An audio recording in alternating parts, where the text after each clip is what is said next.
Hello everyone, চলে এসেছি আবার একটা শর্ট ভিডিও নিয়ে। এটা ছিল গুয়াহাটি ভ্রমণের দ্বিতীয় দিন, আর আমরা ভোর ভোর উঠে স্নান টান করে বেরিয়ে পড়েছি কামাখ্যা মন্দির যাওয়ার উদ্দেশ্যে।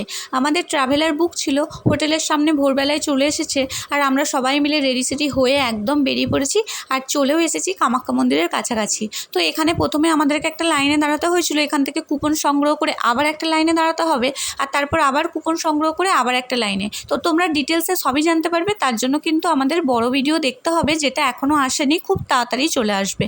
তো আমরা লাইনে দাঁড়িয়েছিলাম না, মানে বসেছিলাম। এখানে তো দাঁড়ানোর কোনো সিস্টেম নেই, সবটাই বসার।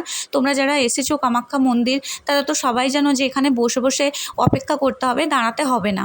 তো যাই হোক, আমরা কিন্তু সকালবেলায় মানে সকাল হয়েই গেছে, মূল মন্দিরে চলে এসেছি, আর কিছুক্ষণের অপেক্ষা, তারপরেই কিন্তু মায়ের পুজো দিতে পারবো। তো চলো, আজকের মতো ভিডিওটা এতটুকুই, পরের পার্ট নিয়ে আবার আসছি। তো চলো, ততক্ষণ পর্যন্ত সবাই ভালো থেকো, সুস্থ থেকো।